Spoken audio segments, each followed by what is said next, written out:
বিরতির পর ফিরে আসলাম। আইএসআইএস জঙ্গিদের সাহায্যের এবার অভিযোগ উঠে এসেছে রেল কর্মীদের বিরুদ্ধে। কার্যত মারাত্মক অভিযোগ রেল কর্মীর বিরুদ্ধে। আইএসআইএস জঙ্গিদের সাহায্য করার মতন অভিযোগ এবার রেল আধিকারিকদের বিরুদ্ধে উঠে এসেছে।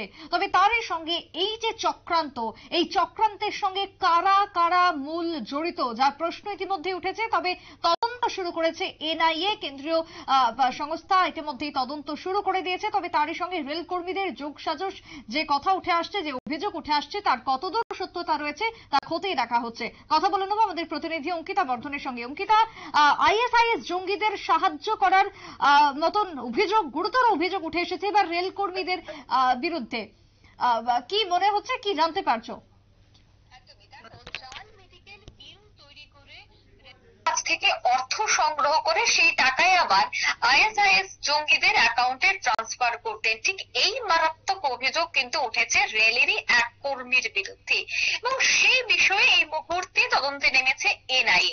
জানা গেছে যে রেলের যে ফাইন্যান্স বিভাগ রয়েছে, সেই ফাইন্যান্স বিভাগে কর্মরত ওই আধিকারিক ক্রমাগত জঙ্গিদের অর্থ সাহায্য করে আসছিল এবং টাকা সংগ্রহ করতে একাধিকবার জাল মেডিকেল বিল জমা দিয়েছিলেন তিনি। এবং এই ভিত্তিতেই প্রাপ্ত অর্থ আইএসআইএস জঙ্গিদের কাছে পাঠানো হয়েছে। গোটা বিষয়টি তদন্ত এই মুহূর্তে করছে এনআইএ এবং অভিযুক্তের কিন্তু খোঁজ চলছে।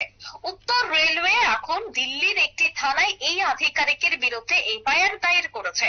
ন্যাশনাল ইনভেস্টিগেশন এজেন্সি অর্থাৎ এনআইএ এই মুহূর্তে সন্ত্রাসবাদীদের অর্থ সাহায্যের যে অভিযোগ, সেই অভিযোগে ভারতীয় রেলে কর্মরত এক আধিকারিককে খুঁজছে। এবং নাড্ডার রেলওয়ে কর্মরত ওই আধিকারিক জাল মেডিকেল বিল দিয়ে টাকা আদায় করতো বলেই এই মুহূর্তে কিন্তু বড়সড় অভিযোগ।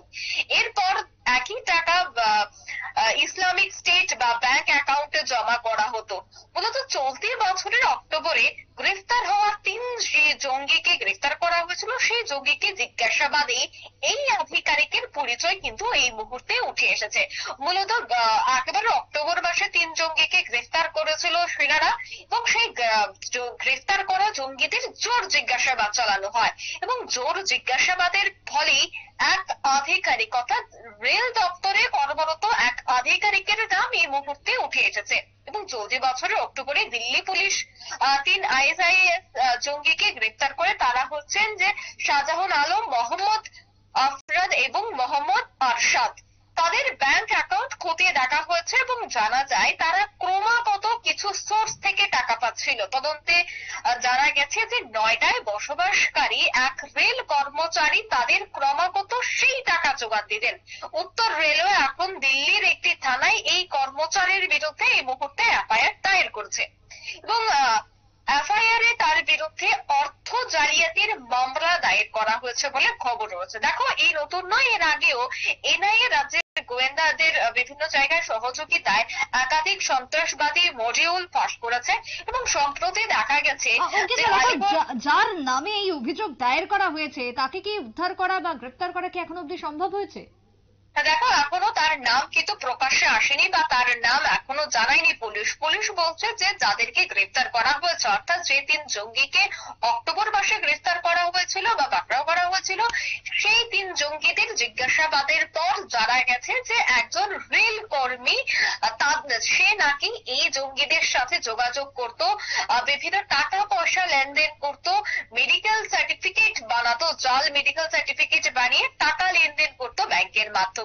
কিন্তু জঙ্গিরা এখনো কিন্তু বলতে পারেনি যে তার নাম বা পরিচয় কি। হয়তো বা যে জঙ্গিরা যার আন্ডারে কাজ করতো, অর্থাৎ তাদের যে মূল মাস্টার মাইন্ড বা তাদের যে জঙ্গির মূল যে নেতা থাকে, সেই নেতা হয়তো বা জানে যে কার মাধ্যমে যোগাযোগ হতো। কিন্তু এই মুহূর্তে জঙ্গিদের কাছ থেকে এই খবরটাই পাওয়া গেছে প্রাথমিকভাবে যে এক রেল কর্মী, ভারতীয় রেল দপ্তরে কর্মরত এক রেল কর্মী তাদেরকে টাকা পাঠাতো এবং সেই টাকা দিয়ে তারা আর্থিকভাবে বিভিন্ন জায়গায় তারা কাজ করত। এবার সেই ব্যক্তিকে বা এই অভিযুক্তের নাম কি, সেই নিয়ে কিন্তু এই মুহূর্তে এনআইএ তল্লাশি চালাচ্ছে। বিশেষ করে বিভিন্ন ফাইল, বিভিন্ন ডকুমেন্ট খতিয়ে দেখা হচ্ছে। দেখা একদমই, হচ্ছে যে অর্থাৎ এই মুহূর্তে এনআইএ কেন্দ্রীয় গোয়েন্দা সংস্থার চলছে তল্লাশি। অনেক ধন্যবাদ অঙ্কিতা তোমায়। কথা বলছিলাম আমাদের প্রতিনিধি অঙ্কিতা বর্ধনের সঙ্গে। মারাত্মক অভিযোগ এবার উঠে এসেছে একাংশ রেলকর্মীর বিরুদ্ধে, যদিও সেক্ষেত্রে তদন্ত চলছে এনআইএর, এবং কিভাবে কিসের মাধ্যমে এই টাকা বা এই সূত্র ছিল, কিভাবে যোগাযোগ করা হচ্ছিল জঙ্গিদের সঙ্গে, তার সবটাই তদন্ত চালানো হচ্ছে, খোঁজ খবর করা হচ্ছে কেন্দ্রীয় এই সংস্থার পক্ষ থেকে। একটা বিরতির পর ফিরে আসছি, সঙ্গে থাকুন।